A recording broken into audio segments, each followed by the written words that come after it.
Welcome to Clienting, your place to get information about legal marketing and client development. This is Kelly Street, Marketing Director for Attorney Sync. And this is Guy Sakalakis, one of the founders of Attorney Sync.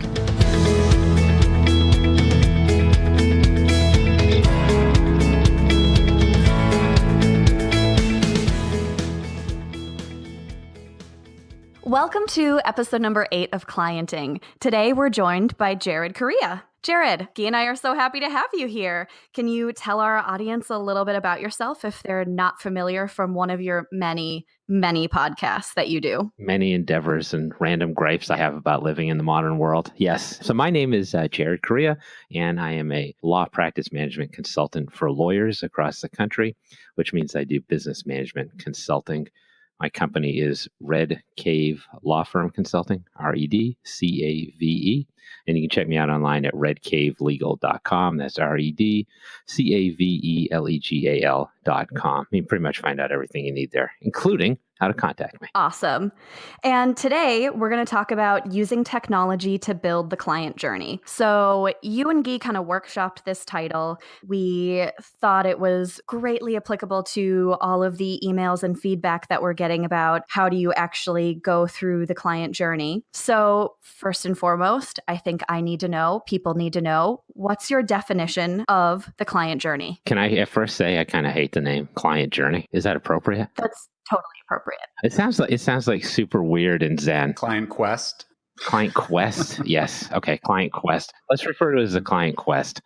So I think the problem with a lot of law firms is that they get these leads, and some law firms get a lot of leads actually, either by paying money or just because they've grown a practice and they know how to network and get people to talk to them or get referrals. But once they get a lead, it's like they have no idea what to do with it. It's like a hot potato. And they're sending it over to the secretary, or the secretary sending it back to the attorney. They have no way to manage all this stuff. So I think you got to create like a client quest or journey quest. I'm going with quest, a client quest in two ways. So if you've got people who are not yet clients that you have to intake, you have to have like a solidified process for doing that. And that'll involve using some technology I suspect we'll talk about later. But you also have to stay in contact with them. Because just calling somebody back once or just sending somebody an email return immediately is not going to do it. People aren't going to act unless you continue to, I don't want to use the word harass, but let me use the word contact them and give them opportunities to get back with you and actually purchase your product or service. So you got to have a strategy about how you're going to stay in touch with people, because the longer time period you let go before you actually engage somebody, the less likely it is that you're actually going to get them as a client down the road. And in terms of actual clients that you get, so of those people that you convert, you need to be able to stay in touch with them as well. And there's two reasons for that. One is that clients are going to be happier if you stay in contact with them and make it appear that you care about their cases. And number two, from a malpractice standpoint, if you're not staying in touch with your clients, you're not understanding what's going on in their case, and then you're more likely to make an error. And I have seen cases where malpractice has been committed solely because attorneys just aren't staying in touch with their clients the way they should. But there should be a game plan for that.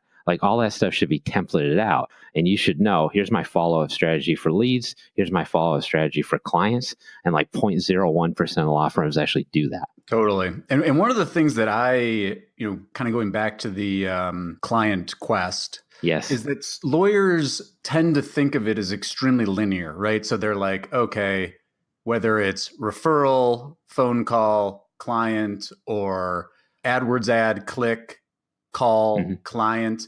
And the problem is, and the reality is that that's not really what the client journeys look like. Oftentimes, especially in the context of sensitive types of life legal issues, like take divorce, for example, there is a very long and winding client quest that isn't just this classic direct response. And, drop some marketing buzzwords. One of the things that Google spends a lot of time talking about is this idea of micro moments.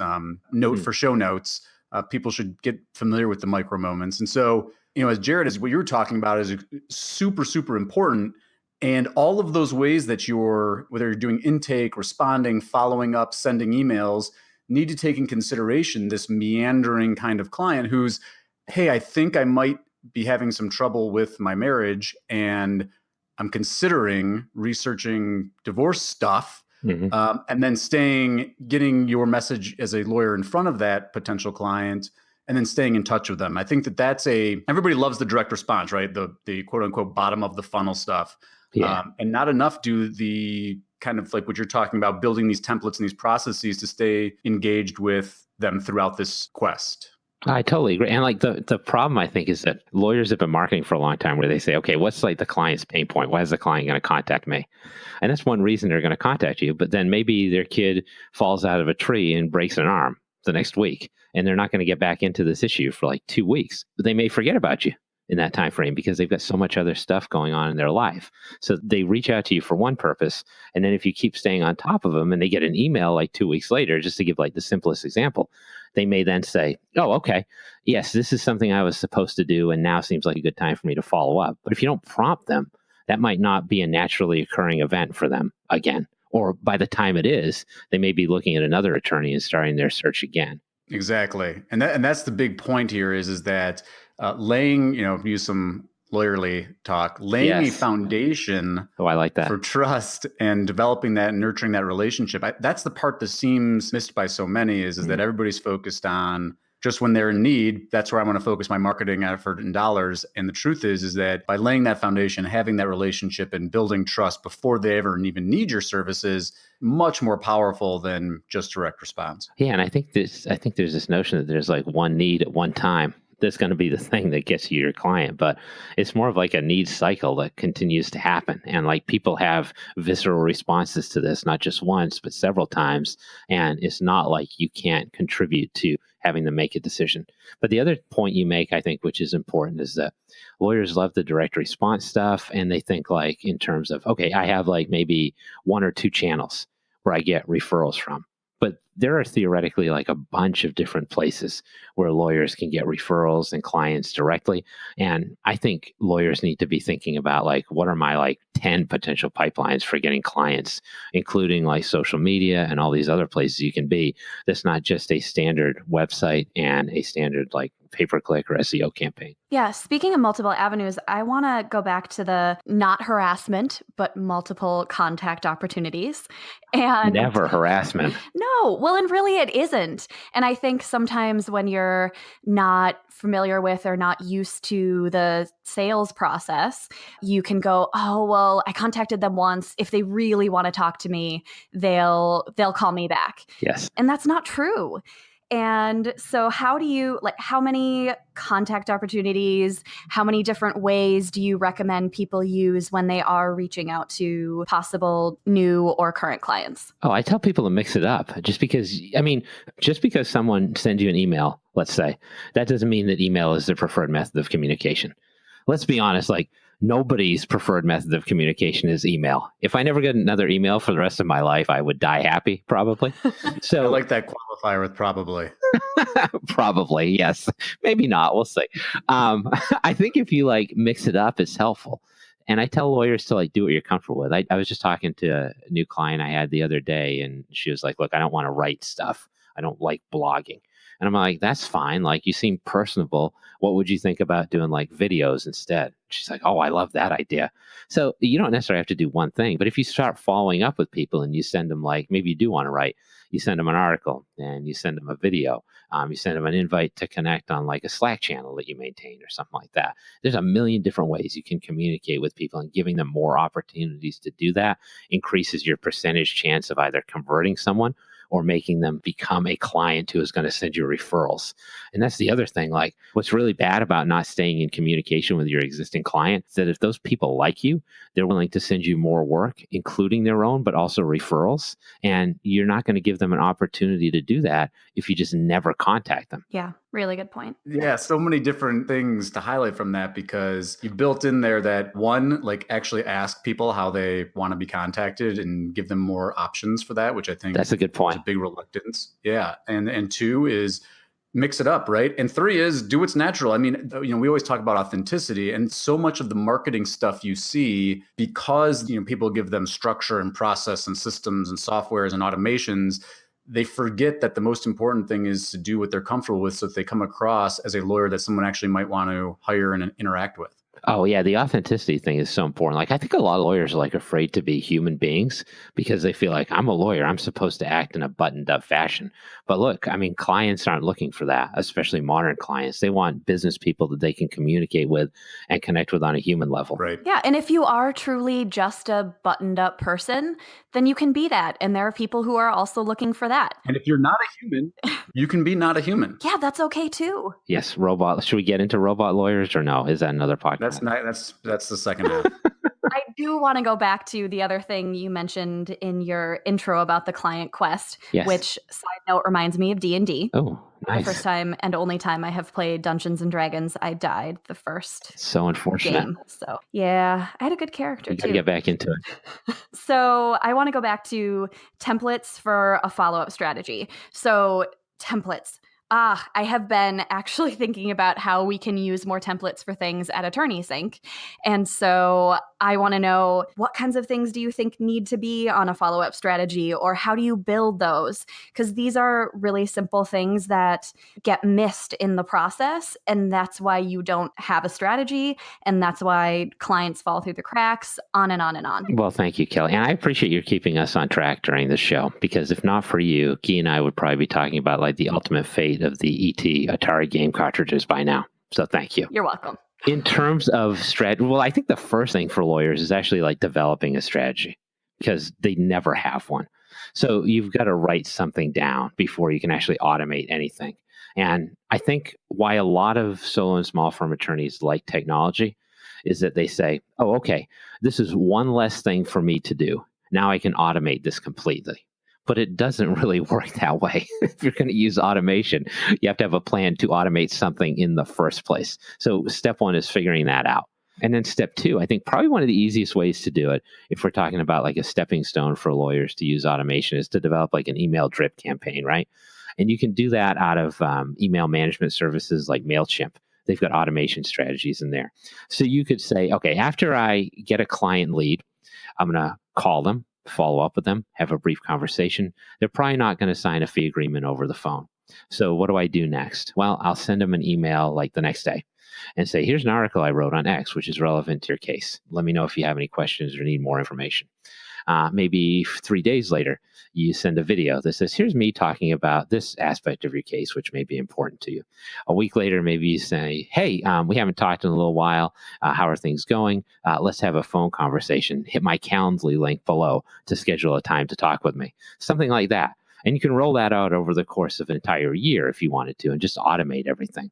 But I think it's important to try to be grabby in like the first week, just to make sure you're staying on top of things and getting them to contact you back. If you have a client already who has signed up with you, I think it's a little bit of a different thing, and it doesn't necessarily have to be as aggressive. But I tell all my clients, as a matter of course, that you want to follow up with your clients at least every 6 weeks in some fashion. That could be an email, that could be a phone call, that could be a post on social media, whatever it is. Like, just make sure you're following up with your clients and staying on top of them. And that's so that you can build out referrals. So if you're an estate planning attorney, let's say, and you had a new article that you published on the need for assessing your estate plan every 1 or 2 years, you send that to your existing client base, maybe on a quarterly basis. And they say, oh, I don't necessarily need updates to my estate plan, but my Aunt Matilda, who's a delightful woman, does. So maybe I should send it over to this law firm. Ugh, That's the kind of thing I would do. gold. That is gold. I love You're too all of kind. that advice. I mean, even the thing, follow up every 6 weeks, even if they're current clients or you've already finished your things with them, those are just great reminders to people that you as an attorney still exist and that other people might want to use your services. I got to be honest with you. Like, I've had clients who they come in and they're like, all my clients hate me and they're mean to me all the time. And I'm like, what is this? Like, is this like the kindergarten recess room where you're like, oh no, everyone hates me, so I'm going to have lunch by myself? I'm like, why don't you try this? Like, actually contact them and see if they do hate you. And like, I will get people who come back like 2-3 months later and they're like, it's funny. My clients don't actually hate me. They just wanted me to call them.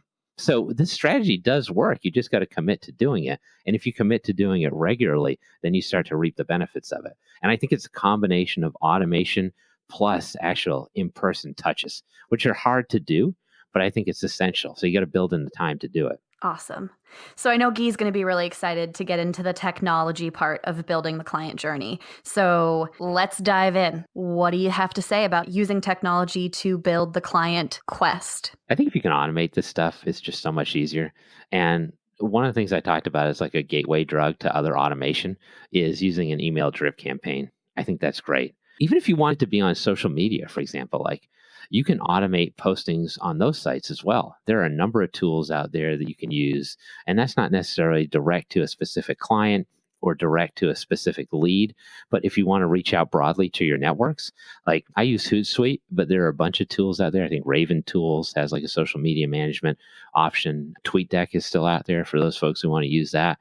But you can, what I do on social media, because I get this question from people all the time. Like, I don't want to get into social media because it's only posts about politics and I don't have time for that. And I don't want to do just another thing. But like, I'm on social media once a week, to be honest with you. And I'm scheduling like 30 posts when I do that. And I'm engaging with the people I have to engage with. And that works for me. And I get a lot of traction from that. And lawyers can do the same type of thing. Now, my wife is always like, I know you were on Facebook today because you liked 87 things and you're not going to log in for another month. I can make a joke out of that. And people kind of find it funny. But the other thing to remember is that like everybody's like awash in information these days. So it's not like if you post one thing, you can sit back, wipe your forehead and be like, all right, man, I made a social media post. Come on, people. I'm going to sit by the phone and wait for the calls to roll in. Everybody's looking at like 100 other things. So it's okay to post twice or multiple times and schedule it out that way so that people miss you, especially people who engage a lot via those media. They can find another opportunity to see what you've done. Those are great points. One of the things, in kind of taking it back to the issue of authenticity, is what do you recommend for finding that balance between, the automation, because time's precious and we know we need to be online. We also know that it's, rotting our brains. And so we want to limit it, but we also want to make sure that authenticity stays through. And so one of the challenges I always see is like so much automation looks like automation. What kind of tips do you have for making sure that it still feels authentic and that you're still engaged? Wait, did this just become a screen time discussion? It did. Like, are we limiting screen time now? By the way, plug for Moment app. If anybody was looking for screen time limitation, get Moment. I really need that. Brought to you by Moment. We don't have any advertisers yet, Guy. That's true. Well, maybe now you do. I try to do two things to be authentic. And I'll give the example of social media because that's where I heavily schedule stuff. Like when I am on, usually I'll do it once a week. Sometimes I'll do it twice a week. I make sure I respond to everybody who's mentioned anything about me. And I do it in a personalized way. I don't automate any of that stuff. Like I thank people if they retweeted my stuff on Twitter, for example. I thank people if they've liked an article or made a comment on an article I shared on LinkedIn. And then, if I see something of interest, I'll reach out to people who haven't contacted me first. And if I do that once a week, I find that I can get into those conversations. And generally speaking, like conversations on social media don't have a massively long shelf life. So if I can jump in and jump out, that's all right. And generally speaking, when I come back, like in the next week, the conversation's petered out a little bit more and I don't need to add to it, but I'll still check on it. And the other thing I do is try not to send out posts in the first instance that look highly automated. Like I don't want to post to say, read from my blog, quotation mark, blog title, end quote, link. I try to like introduce it in some fashion in a way that's like colloquial sometimes, call to action type of thing maybe, or just something funny that I've done. So I did a podcast with Ed Walters of Fastcase recently, and we covered a lot of ground. So we talked about books made of human skin. We talked about his favorite font type. We talked about the printing press. So instead of saying like, check out my new podcast on paper in the legal industry, I will say something like, Ed Walters and I talk about books made from human skin. For more, listen here. So stuff like that, That'll think. Get clicked. Yeah, well, people click on it because they're like, this is morbidly interesting. What else can I learn? So, I mean, it's a little bit of a trick, I guess, but like, it's also a way to engage people. And it's true. It's not like I'm lying about anything. I do actually talk about books made from human skin. I like the idea of one, making your headlines interesting. And two, I'm hearing this kind of like mantra of automate the broadcast, but interact with the engagement. That's the important part. But like you said, you can actually, for just getting the publicity, for getting exposure, for building awareness, that's the area to focus on the automation, but then to, actually participate in the engagement. I think that's a really good tip. You said in about 30 seconds what I took like 7 minutes to say. But yes. Well, I liked yours was more of a story. It was more of a quest. It was more of a quest, just like D&D. Which I enjoyed. It's all about the quest. That's right. Don't die, Kelly. Enjoy the journey, not the destination. And maybe you can survive a few rolls in Dungeons & Dragons. That's right. I just spend every podcast trying not to die. That's my day-to-day mantra. Man, that should be the tagline for this show. I just spend every podcast trying not to die. You know what, Jared? That is our social media post for this episode. I just spend every episode trying not to die. I love it. That's what I'm going to use. So you mentioned that you only go on social media like once every week. Are you automating getting responses? Like, do you have everything, every social media platform? Are they messaging you when you get people who are interacting directly with your stuff? No, because I would want to throw my phone into something like a moving truck. I do it in part so like when I'm at the park with my kids or whatever, I can actually concentrate on doing that. I don't want to be the guy who's attached to my smartphone all the time. I also don't think like an immediate response is necessarily required, but I think a thoughtful or amusing response is. And I don't mind if I'm responding like 2 days later if it's social media or like a few hours later if it's email. Like that doesn't bother me. I also hate autoresponders. Can I say that? Yes. Like, I'm not a big fan of autoresponders at all. I mean, I don't know. Like, I don't need an immediate response from people like 99% of the time. And if I follow you on some kind of social media service and the next thing I get is, hey, could you please download my book about X? There is literally no chance I'm going to do that. So I'm more about like building personalized relationships and then serving content to people after I've already built that out. Totally. What about in the case of a lawyer, let's say personal injury lawyer, who is really active on Facebook, a friend of a friend gets into a major car accident, they Facebook message that attorney because they're friends with their friend, and that attorney takes 2 days to respond to them. In that case, is it beneficial for lawyers to kind of be checking those messages on a daily basis? Well, I should digress for a moment because like I have far less competition doing what I do than the average lawyer does. So in a city like Boston, for example, there might be like 1,000 personal injury attorneys. In a city like Boston, there's like maybe one practice management consultant, So it's a little bit of a different thing. The market is cornered. That's right. That's right.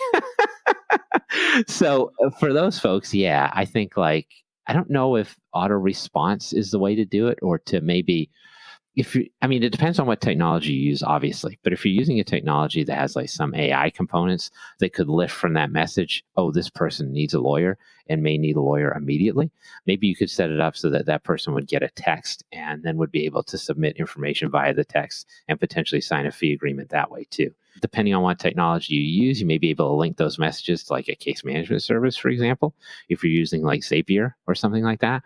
And then you can kind of automate the process that way. So those responses via different channels are flowing into one funnel. And it's not an exact example, but I tell folks like, I don't necessarily want to be intaking clients via like Twitter, but if I can push them through a single response option that I have, like on a website, for example, because it's got a click through disclaimer, and that's not something that you could necessarily add to a social media site easily. That's what I would want to do. So I think it would involve some technology, but I don't want to be part of the world. And this is true if I'm an attorney as well, where I have to be like glued to my phone constantly. Like I think there are ways you can automate it using technology, and there are several different ways that you can do it where you can get a response out to someone and make it viable and give them an opportunity to use you quickly without having to be glued to the internet 24 hours a day. And that's an autoresponder as well.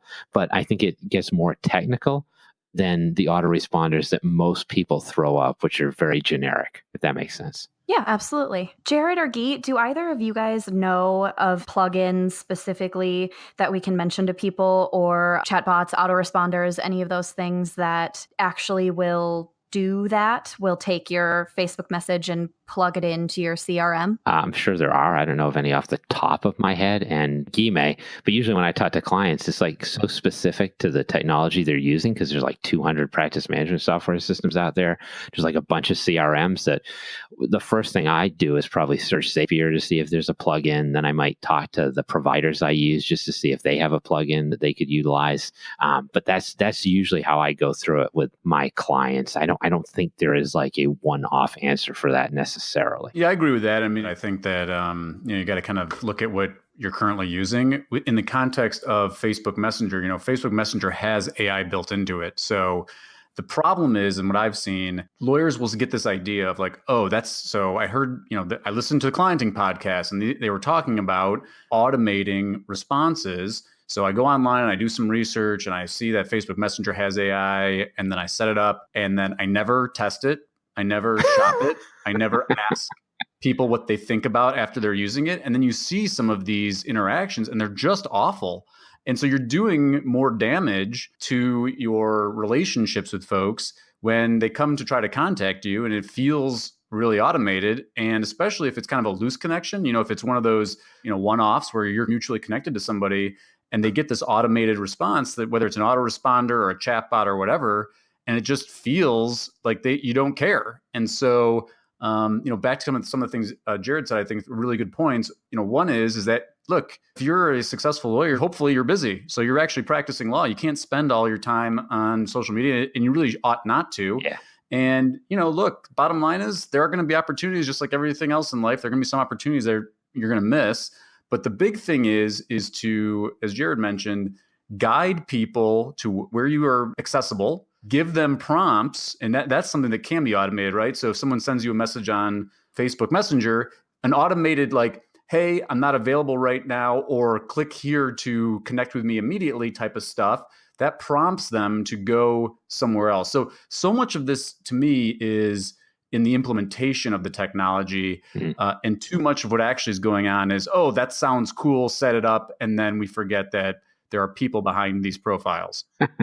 No, that's great. Yeah, that's totally true. And I think there's like a couple other things to mention too. Like one is that like a lot of lawyers are like so head down practicing and doing their substantive work that they're just like, oh, just tell me what to do. But you actually have to do some research here, and you actually have to do some testing, both to the extent of like, does it actually work what you're trying to do? And then do clients like it, as Guy mentioned? But lawyers don't want to put that effort in. But you have to carve out some time to do it.